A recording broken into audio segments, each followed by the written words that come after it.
A palavra pode evocar imagens de alguém que é maçante ou sem entusiasmo. Aqui está Nicodemus Wogemuth para nos trazer uma perspectiva diferente sobre esse tema. Acho que é hora de entendermos a santidade como ela realmente é apresentada nas Escrituras, em sua beleza e esplendor. De vermos que a verdadeira santidade é algo extraordinário. Este é o Aviva Nossos Corações com Nicodemus Wogemuth na voz de Renata Santos. Nancy escreveu uma trilogia de livros sobre atitudes de um coração piedoso. O primeiro sobre quebrantamento, o coração que Deus reaviva. Nós falamos sobre isso há 2 semanas. Na semana passada, nos concentramos em rendição, o coração controlado por Deus. Hoje começamos uma série sobre santidade, o terceiro tópico dessa trilogia, chamada O Esplendor da Santidade. Esta semana quero falar sobre uma palavra que Andrew Murray chamou de a palavra mais profunda na Bíblia. Eu não sei qual foi a palavra que te veio à mente, mas a palavra sobre a qual estamos falando é santidade. Agora eu tenho que admitir que santidade é uma palavra que perdeu um pouco do significado, assim como modéstia ou castidade. Geralmente não é tema de conversas num jantar. O assunto da santidade não é exatamente fácil. Não acho que seja um dos 10 principais tópicos que as pessoas procuram em uma livraria cristã, por exemplo. Eu não acho que existem muitas músicas de sucesso, pelo menos que eu tenha ouvido, sobre santidade. Na verdade, acho que posso contar nos dedos os números de mensagens que eu já ouvi sobre esse assunto. É algo sobre o qual falamos em aulas de teologia, mas não em conversas cotidianas. Talvez as palavras santo ou santidade sejam mencionadas em algumas músicas de louvor e corinhos, mas certamente não fazem parte do vocabulário diário. Quantos cristãos contemporâneos você consegue pensar que estão seriamente interessados não apenas em falar sobre santidade, mas em se tornarem santos? Não nos importamos de falar sobre santidade, desde que seja um conceito abstrato, apenas uma ideia teológica. Mas se esse conceito se torna muito pessoal ou começa a interferir na minha vida, o estilo de vida ou escolhas, então, espera aí. Queremos recuar dessa conversa. Ficamos rapidamente muito desconfortáveis. Acho que parte do problema pode ser que essa palavra santidade, que soa tão desatualizada para muitos evangélicos modernos, é uma palavra que acumulou muita negatividade, que compreensivelmente deixa algumas pessoas desconfortáveis. Eu acho que se você perguntasse para alguém na rua, o que você pensa quando pensa em uma pessoa santa? Talvez essa pessoa pensaria que um homem super magro retrata um homem santo. Talvez ele seja pobre por escolha, tenha feito votos de pobreza, esteja andando por aí com uma túnica branca e sandálias. Mesmo como cristãos, temos algumas concepções errôneas, algumas imagens que vêm à mente quando pensamos em santidade. Talvez alguns possam pensar em pessoas sombrias, pessoas sisudas. Eles não são estilosos, são bregas. Essa é a imagem de pessoas santas. Ou talvez outra imagem venha à mente, uma pessoa com um estilo de vida super rígido, sem alegria, apenas muitas regras, alguém com muitas coisas que não pode fazer e muitas coisas que tem que fazer para ser santo. Ou talvez pensamos que pessoas santas falam em tons sussurrados, elas estão sempre cantarolando hinos bem baixinho. Elas passam muitas horas por dia de joelho em oração. Elas não largam a Bíblia ou um livro espiritual. Elas não têm interesse em atividades normais da vida cotidiana. Elas são de outro mundo, são pessoas santas. Ou você pode pensar em alguém que tem uma atividade de julgamento para com todos que não veem a vida cristã exatamente como eles. Bem, quando você pega esses preconceitos ou percepções distorcidas da santidade e as apresenta, você pensa: não é de se admirar que as pessoas não estejam realmente empolgadas com a santidade. Não é para menos. Quem quer isso? É tão atraente quanto beber água salgada ou alguma coisa parecida, né? Quem quer quer ser santo se for para ser assim? Agora, a santidade pode não ser o seu assunto favorito, mas deixe-me lembrar que no céu, eles nunca param de falar sobre santidade. Essa é a principal questão de interesse no céu. Pense no versículo 9 do Salmo 96, que diz que devemos adorar o Senhor na beleza da sua santidade. Algumas traduções dizem no esplendor da sua santidade. Eu amo esse versículo. Acho que é hora de entendermos a santidade como ela realmente é apresentada nas Escrituras, em sua beleza e esplendor. De vermos que a verdadeira santidade é algo extraordinário, é algo desejável, é algo que almejaríamos se realmente pudéssemos entender e ver a sua beleza e o seu esplendor. Conforme é revelado na palavra de Deus, a santidade é algo lindo. Adore o Senhor no esplendor da sua santidade. Eu também acredito que a santidade do povo de Deus é uma das maiores necessidades na igreja e no mundo hoje.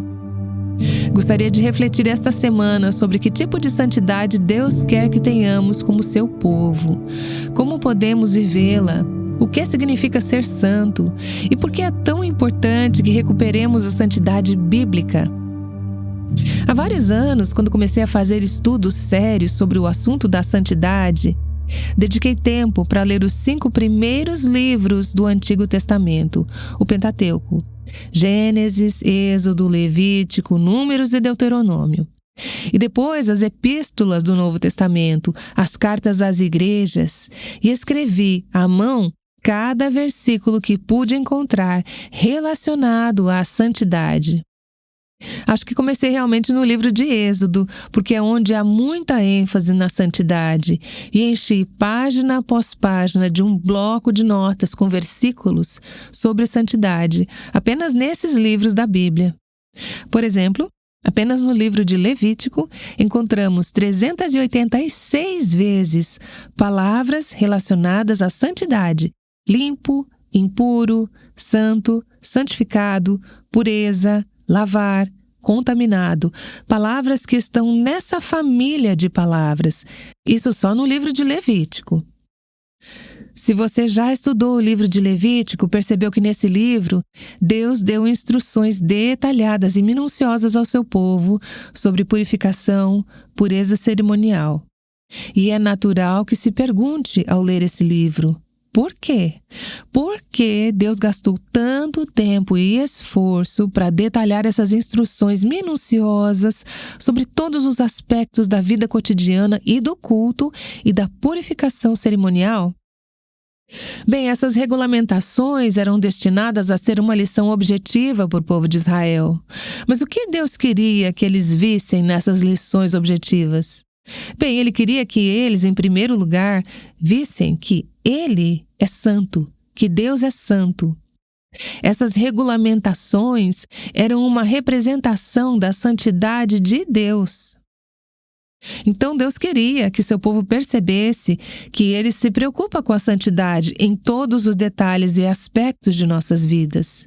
Que isso importa para Deus, que sejamos limpas, puras, santas, e que essa santidade afete todas as áreas de nossas vidas.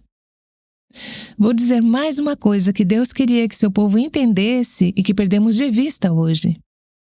Ele queria que seu povo visse as bênçãos que vêm com a santidade, que viver de maneira santa é uma maneira abençoada de viver.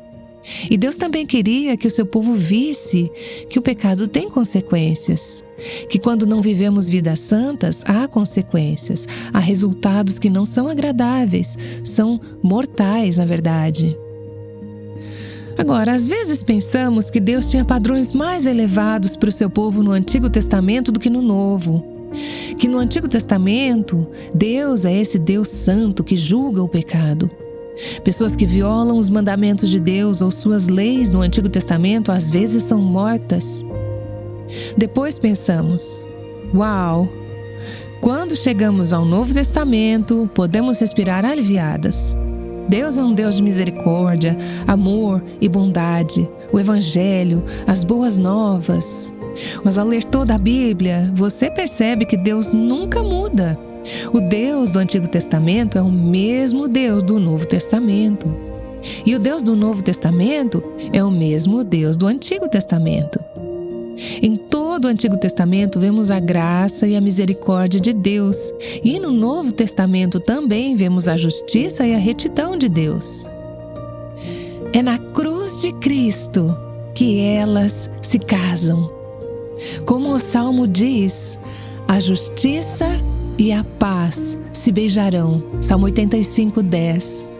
É aí que elas se encontram em grande alívio.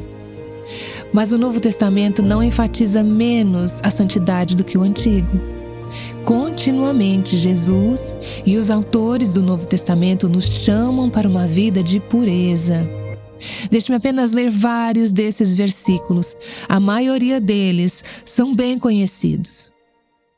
Jesus disse em Mateus 5:48: Sede vós perfeitos, como é perfeito o vosso Pai que está nos céus.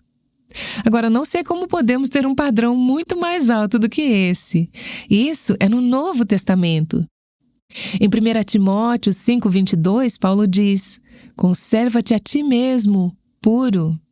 Em 1 Tessalonicenses 4:3, pois esta é a vontade de Deus, a vossa santificação. Em 1 Coríntios, capítulo 15, versículo 34, vigiais justamente e não pequeis. Em 2 Timóteo, capítulo 2, versículo 19, qualquer que profere o nome de Cristo, aparte-se da iniquidade. E em Romanos 12, 9, aborrecei o mal, apegai-vos ao bem. Você não pode ler essa e outras escrituras com cuidado sem ser impactada pela sensação de que a santidade importa para Deus, que Deus leva a santidade, a dele e a nossa, muito a sério. Enquanto eu escrevia esses versículos no Antigo e no Novo Testamento, fui obrigada a me perguntar: por que algo que é tão vitalmente importante para Deus é de tão pouca preocupação e prioridade para tantos cristãos professos? Se isso importa tanto para Ele, como pode ser que importe tão pouco para tantos de nós? Conforme penso sobre esses versículos no Novo Testamento que acabei de ler, várias coisas ficam claras. Primeiro, a santidade não é opcional. Não é algo como torne-se um cristão e, se quiser ser santo, isso é uma segunda opção. Você pode fazer isso se quiser. Porém, ela não é uma disciplina eletiva. Esta é a vontade de Deus, que você seja pura, que seja santa. É a sua santificação. Então, é óbvio, quando lemos esses versículos, que o padrão de Deus para a santidade é absoluto, que não deve haver nem mesmo uma abertura ao pecado em nossas vidas. A questão não é como nos comparamos com algum outro membro da família, ou algum colega de trabalho, ou alguém mais em nossa igreja. Podemos apontar para eles e dizer: ok, comparados a eles, estamos indo muito bem. A questão é como nos medimos em relação à santidade de Deus. Esse é o padrão absoluto e, digo mais, impossível para seres humanos caídos. É por isso que precisamos de Jesus. É por isso que precisamos da graça de Deus. É por isso que precisamos da cruz de Cristo. Ao ler esses versículos, também percebo que temos a responsabilidade de sermos proativas e intencionais em nossa busca pela santidade. Não é algo que acontece por osmose, não simplesmente acontece quando vamos dormir à noite, nos cercamos por Bíblias e comentários bíblicos. Ter todos os recursos não faz de você uma pessoa santa. A santidade é algo que precisamos almejar, que precisamos buscar, que precisamos ser intencionais a respeito. Então vejo também que a santidade não é apenas para algumas poucas pessoas que amam a Deus, selecionadas, pastores, missionários, evangelistas. Claro, eles devem ser santos, é para isso que eles são pagos, certo? Mas de acordo com esses versículos, a santidade é uma obrigação e um privilégio para cada filho de Deus.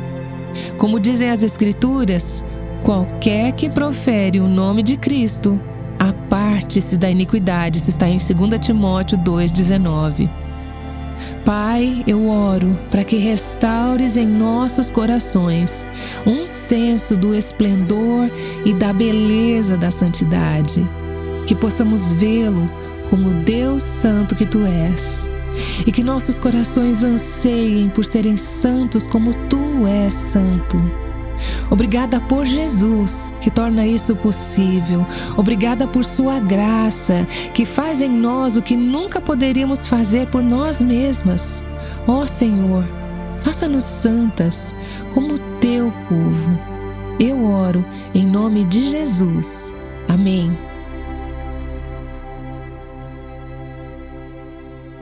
Nancy DeMoss Wolgemuth tem falado sobre o esplendor da santidade. Espero que você explore este tópico ainda mais com Nancy ao ler seu livro Santidade, o Coração que Deus Purifica. Este livro tem tido grande efeito sobre seus leitores, incluindo uma jovem que entrou em contato com Nancy após lê-lo. Recebemos um e-mail encorajador de uma aluna da Liberty University que escreveu o seguinte: para uma das minhas aulas avançadas, meu professor usou seu livro, Santidade. Esse livro mudou completamente minha visão de Deus e me permitiu vê-lo como ele deveria ser visto. Mudou minha maneira de pensar, tornou-me consciente da santidade nas pequenas coisas. Falo sobre esse livro o tempo todo e sobre a seriedade da santidade. Bem, essa aluna estava prestes a se casar e acrescentou: estou pensando em conseguir cópias para as minhas 6 madrinhas, para que elas também possam crescer em seu entendimento do Senhor. As pessoas às vezes pensam na santidade como um conceito antiquado, desatualizado para pessoas mais velhas. Mas eu estou tão feliz que essa aluna universitária esteja pensando na santidade e em espalhar a mensagem para os outros. Eu espero que você também busque esse estudo. Para fazer sua doação, simplesmente acesse www.avivanossoscoracóis.com e clique na aba Doações para informações bancárias e informações sobre nosso Pix. Após fazer sua doação, mande um e-mail para contato@avivanossoscoracóis.com para que possamos enviar este livreto para você. Amanhã, Nancy voltará com a série O Esplendor da Santidade. Mas abriremos um parêntese agora para examinar a importância da santidade na igreja no restante desse nosso episódio de hoje. Há um homem no Antigo Testamento que eu realmente admiro, e a razão pela qual o admiro é que ele era um homem que se recusou a ser seduzido pelas atrações do mundo. Seu nome era Neemias. Neemias nunca se acostumou ao pecado. Você já ouviu a história sobre o sapo e a panela? Se você jogar um sapo em uma panela de água fervente, ele imediatamente saltará. Mas, se você o colocar em uma panela de água à temperatura ambiente e em seguida aumentar lentamente o calor, você pode cozinhar esse sapo até a morte, porque ele vai se acostumando. Ele se acomoda e não percebe que está sendo cozido até a morte. Acho que a história do sapo na água, que está gradualmente aquecendo, é uma imagem de como muitas de nós funcionam hoje. Nossos olhos gradualmente se acostumam à escuridão ao nosso redor. Então, tendemos a nos encaixar e nos ajustar a ela. Neemias nunca se ajustou à escuridão. Ele nunca se acostumou ao pecado, mesmo quando todos ao seu redor haviam se desensibilizado. Eles estavam apenas aceitando as coisas e se adaptando aos tempos, mas não Neemias. Ele era um homem que tinha a lei de Deus escrita em seu coração. Ele tinha um amor por Deus, uma paixão por Deus e uma paixão pela santidade que o compeliam a se importar quando a lei de Deus estava sendo desconsiderada. Isso importava profundamente para ele. Deixe-me dar um pouco de contexto para preparar uma história que quero contar sobre a vida de Neemias. Neemias era um dos judeus exilados que vivia na Pérsia por volta de 400 anos antes de Cristo. Em um ponto, Esdras, que era contemporâneo de Neemias, liderou um grupo desses exilados de volta à sua terra natal, de volta a Jerusalém, para reconstruir o templo que havia sido destruído. 14 anos depois que esses exilados originais voltaram para reconstruir o templo, Neemias, que ainda estava na Pérsia, recebeu a notícia de que os muros da cidade ainda estavam derrubados e mal cuidados, que ainda havia trabalho a ser feito em sua terra natal, em Jerusalém. Então Neemias, para encurtar a história, deixou seu confortável emprego, onde tinha uma posição de destaque, servindo ao rei, e fez uma jornada de aproximadamente 1.500 quilômetros para ajudar seus colegas judeus a restaurarem a cidade, a reconstruir os muros. Quando Neemias chegou a Jerusalém, você lembra da história? Ele enfrentou uma incrível oposição de várias fontes. 3 pessoas são mencionadas como as que lideraram a oposição. Você se lembra de Sanbalate, Tobias e Gésem? Esses eram 3 estrangeiros determinados a não permitir que os judeus reconstruíssem Jerusalém. Mas apesar da oposição, os muros finalmente foram reconstruídos.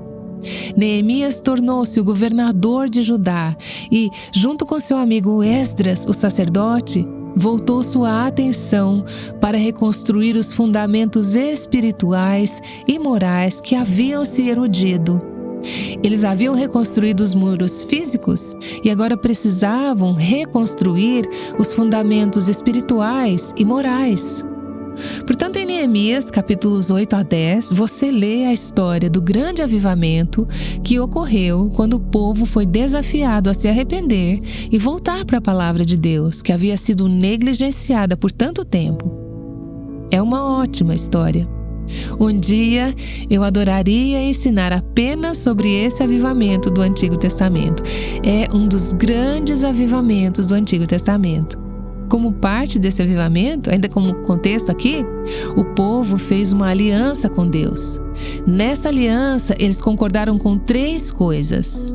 Em primeiro lugar, concordaram que não se casariam com pessoas das nações incrédulas ao seu redor. Você lê essas 3 partes do acordo no capítulo 10 de Neemias. O versículo 30 diz: concordamos que não nos casaremos com as nações incrédulas ao nosso redor.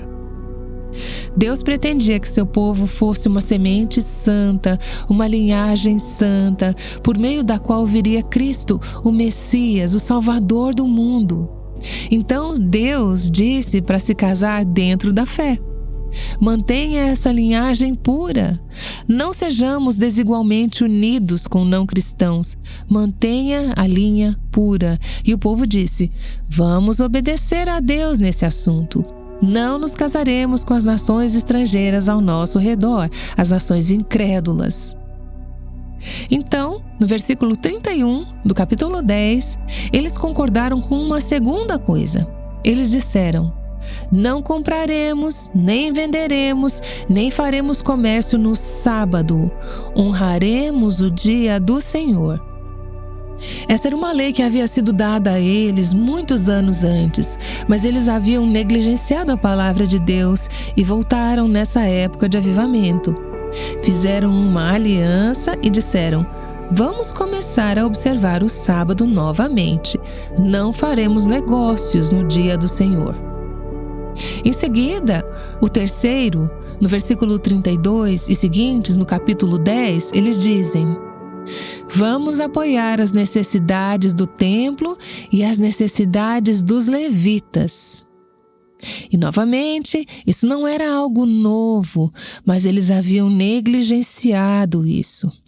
Então eles disseram: mais uma vez, daremos nossos dízimos e ofertas para apoiar a obra do Senhor, para manter o templo e cuidar daqueles que servem no templo. Eles disseram no versículo 39, não negligenciaremos a casa do nosso Deus. Então eles fizeram essa aliança, concordando com isso. Acho que na época, eles provavelmente tinham a intenção de cumpri-la. E eles a cumpriram por um tempo. Depois de servir em Jerusalém por 12 anos, Neemias voltou à Pérsia por algum motivo. Não nos é dito por que ele voltou, não nos é dito por quanto tempo ele voltou. Acreditamos que tenha sido provavelmente por alguns anos. Então ele voltou a Judá, voltou a Jerusalém, e quando o fez, ficou chocado ao descobrir que o povo havia deixado de cumprir a aliança. Eles haviam deixado de cumprir os compromissos que tinham feito com o Senhor. Estavam desobedecendo flagrantemente a palavra de Deus. Você pode ler essa história em Neemias capítulo 13. Eu não vou ler o texto inteiro, vou ler partes dele. Mas eu gostaria de incentivá-la a voltar e ler todo esse trecho, porque você vai ter uma ideia do que Neemias experimentou, do que ele encontrou quando voltou a Jerusalém, e o que realmente quero que você veja, como ele lidou com o que viu. Começando no versículo 10, por exemplo, ele diz: descobri que as porções dos levitas não lhes tinham sido dadas, de modo que os levitas e os cantores que faziam o trabalho tiveram que voltar cada um para o seu campo. O povo tinha prometido cuidar dos levitas, cuidar do templo, dar os dízimos e as ofertas, mas eles tinham parado de dar, e os levitas tiveram que voltar para os seus campos para ganhar a vida, porque suas necessidades não estavam sendo atendidas. Então, lemos a partir do versículo 15, que o povo tinha parado de observar o sábado. Ele diz: naqueles dias vi em Judá pessoas pisando lagares nos sábados e trazendo montes de grãos e carregando-os em jumentos, bem como vinho, uvas, figos e toda a sorte de carga que eles traziam para Jerusalém no dia de sábado. Eles tinham dito: não faremos isso, mas eis que Neemias volta e eles estão fazendo exatamente o que tinham prometido não fazer. Continuamos lendo, e no versículo 23 do capítulo 13 de Neemias, ele diz: naqueles dias também vi os judeus que tinham se casado com mulheres de Asdod, Amon e Moabe, e metade de seus filhos falava a língua de Asdod, e não podiam falar a língua de Judá, mas apenas a língua de cada povo. Então os judeus se integraram às culturas pagãs, ímpias e incrédulas ao seu redor. E começou com encontros, namoro e casamento que Deus tinha proibido e que eles tinham dito: não faremos isso. À medida que Neemias via essas transgressões à lei de Deus, via que eles tinham quebrado a aliança, ele ficava mortificado, ele ficava horrorizado, ele estava intensamente angustiado. Ele confrontou ousadamente o povo por sua condição de apostasia. Lemos, por exemplo, no versículo 11, que ele diz: então repreendi os oficiais e disse: por que a casa de Deus está desamparada? Ele lidou com a situação e fez o povo voltar ao caminho certo. E no versículo 15, quando viu que o sábado estava sendo violado, viu que o povo estava fazendo negócios no dia do Senhor, ele disse: eu os adverti no dia em que venderam comida. Depois, no versículo 17, então repreendi os nobres de Judá e disse a eles: o que é essa coisa má que vocês estão fazendo, profanando o dia de sábado? Note, ele encarou-os de frente. Ele disse: isso não está certo. Deus disse não, e vocês disseram que seguiriam a lei de Deus, mas não estão seguindo a lei de Deus.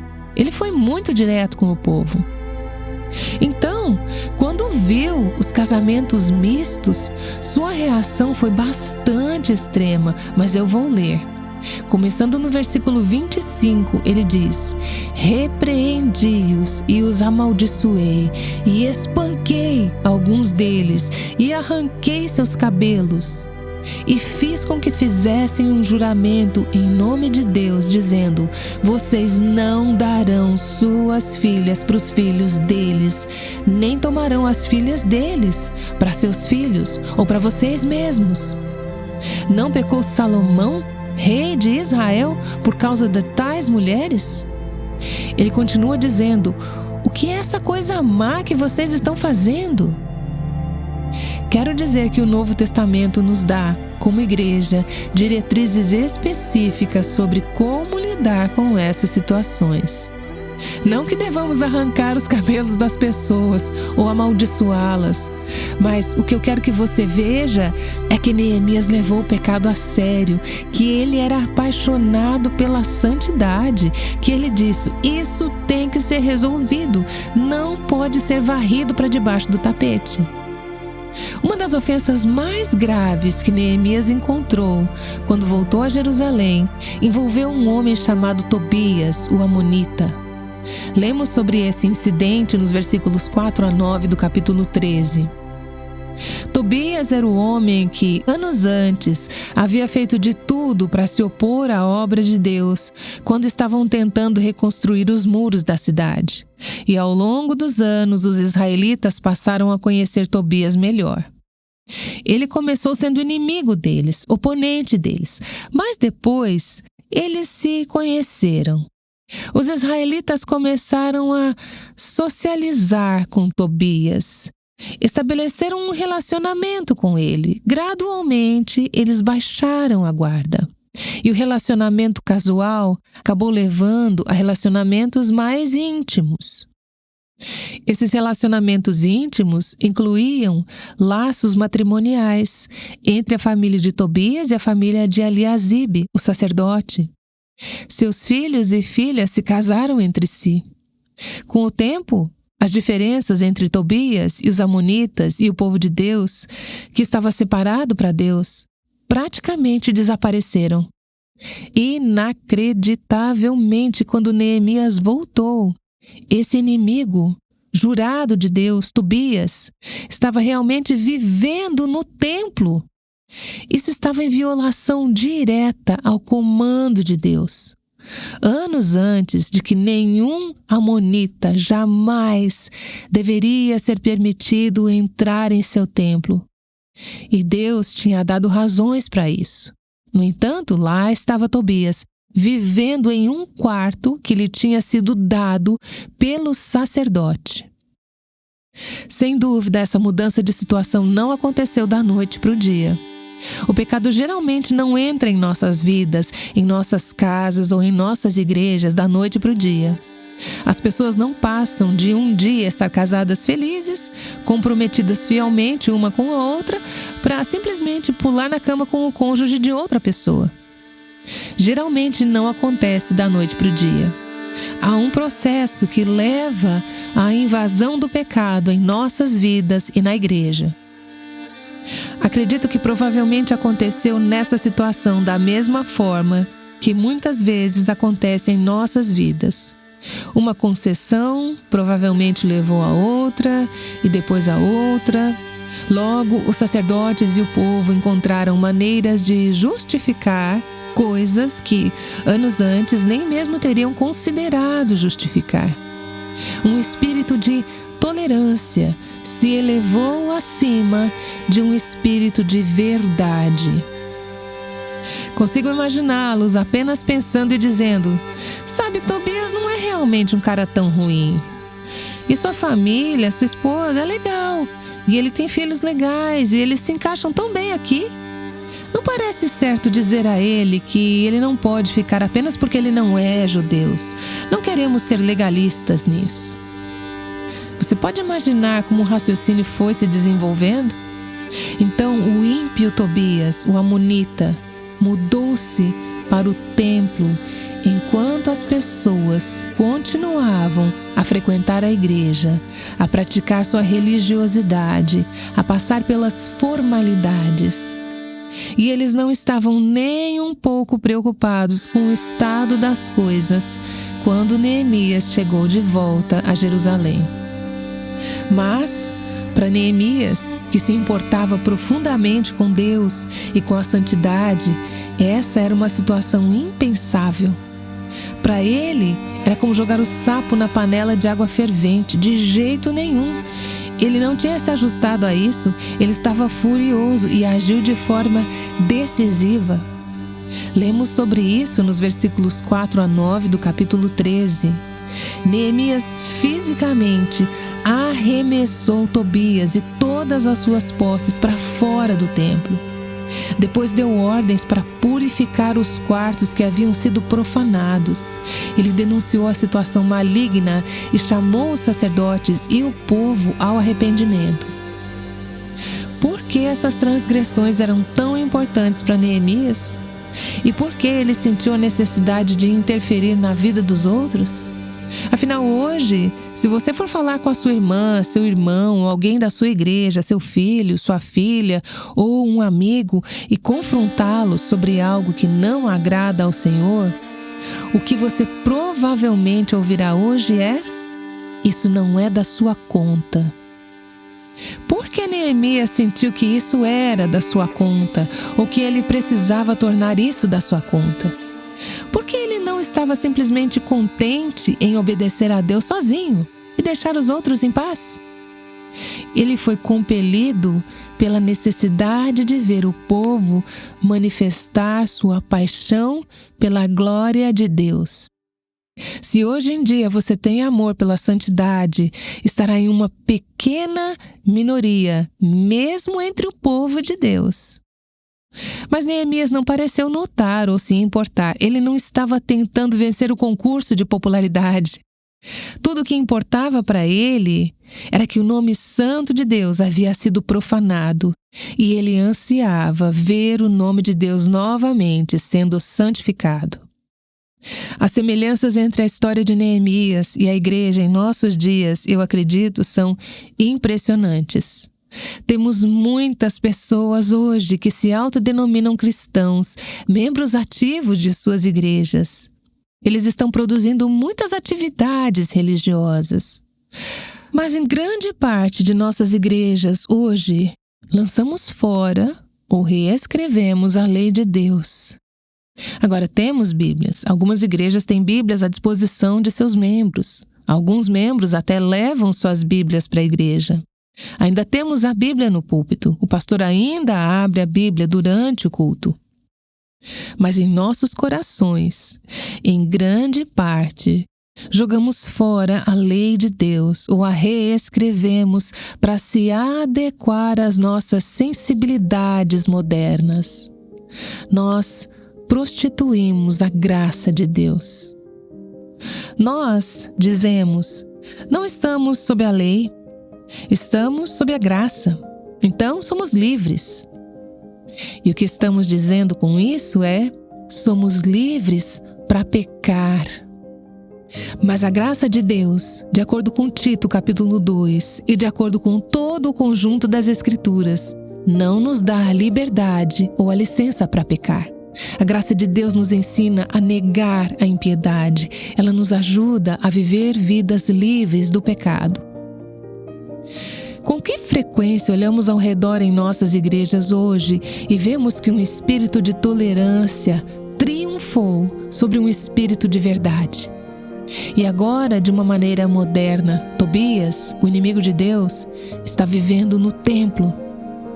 Você pode estar se perguntando: o que você quer dizer com isso? Quem é Tobias e como ele está vivendo em nosso templo?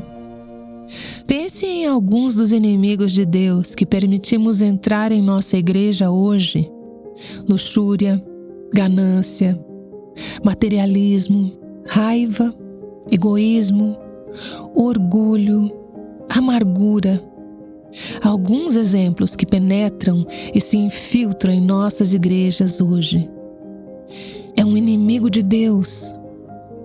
Sensualidade, divórcio, engano, entretenimento ímpio, filosofias mundanas. Pouco a pouco, baixamos a guarda. Cultivamos um relacionamento com esses inimigos jurados de Deus. Os recebemos em nossas igrejas ou simplesmente não notamos que eles entraram. Os ajudamos a se sentirem em casa ali. Além disso, trabalhamos tão duro para fazer com que as pessoas perdidas e desviadas se sintam confortáveis em nossas igrejas, que resta muito pouca convicção do pecado, muito pouco senso da santidade de Deus, muito pouca transformação de vida, muito pouco arrependimento acontecendo, muito pouca manifestação da presença de Deus. Você sabe por quê? Porque Deus é um Deus santo e Ele não pode se sentir em casa em um lugar que não é santo. Não estou sugerindo que devemos tentar alienar os não cristãos em nossas igrejas.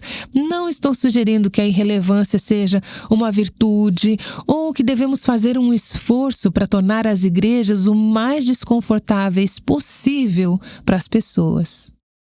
Acredito que, às vezes, algumas das coisas que fazemos nas igrejas são simplesmente nossas tradições e nossas maneiras de fazer as coisas que não têm nada a ver com as Escrituras, que não têm nada a ver com Deus nos guiando dessa forma.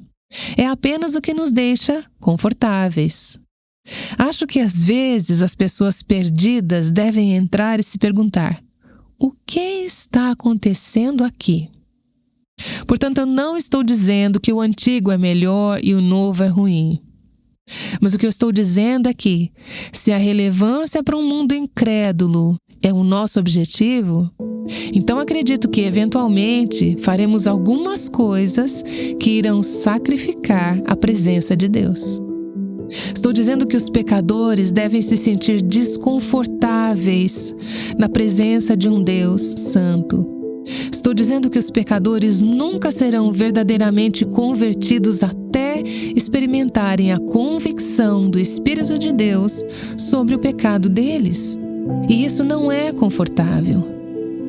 Quando o fogo e a presença de Deus em nossas vidas e em nossas igrejas são evidentes, quando isso é manifesto, as pessoas são atraídas para nossas igrejas, não por causa do entretenimento, não por causa dos programas, mas porque Deus está lá e elas estão vendo a realidade de um Deus santo. Mas hoje temos tanto medo de parecermos diferentes, de sermos extremos, de sermos muito piedosos ou muito espirituais. A ênfase em muitos de nossos ministérios e igrejas hoje é: como podemos ser relevantes? Quão amigável para o usuário podemos tornar o Evangelho? E como resultado, nos adaptamos à cultura, em vez de chamar a cultura a se adaptar a Cristo. Lembro-me de um amigo me dizendo uma vez: se um não cristão entrasse na minha igreja, ele poderia pensar que está entrando numa boate ruim. Quando vamos perceber que o mundo não fica impressionado com a versão religiosa de si mesmo?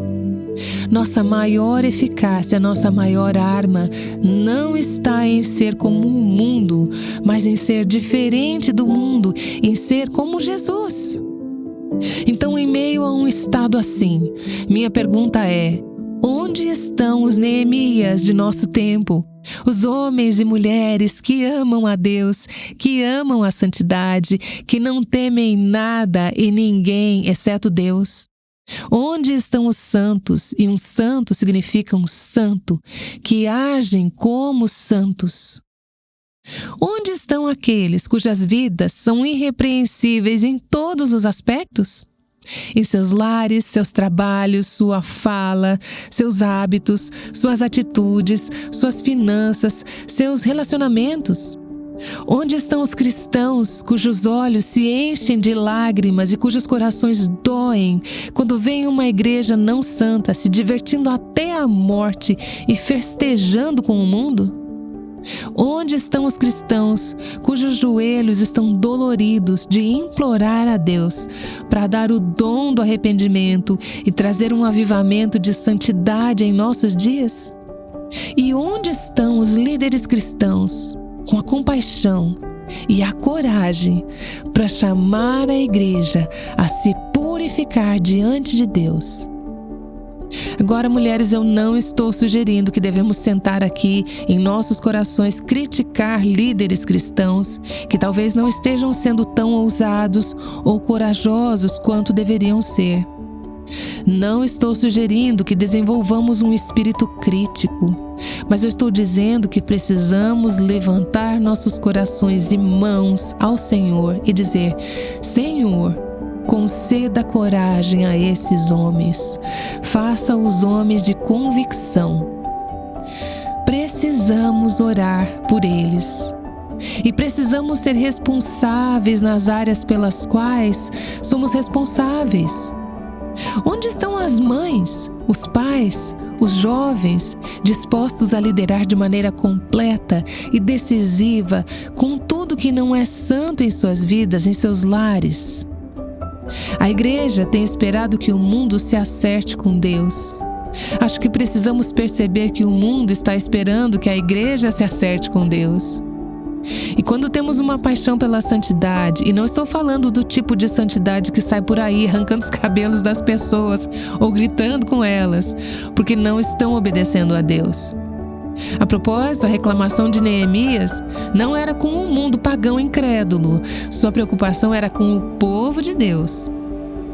Quando o povo de Deus se acertar com Deus, e quando tivermos essa santidade ardente, apaixonada e pura que ama a Deus, então o mundo vai parar e prestar atenção.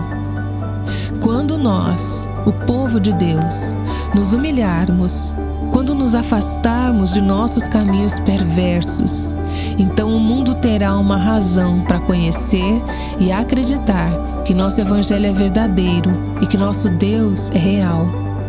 Então muitos deles também se prostrarão e o adorarão. Essa é Nancy DeMoss Wolgemuth falando sobre o poder que uma vida santa pode ter.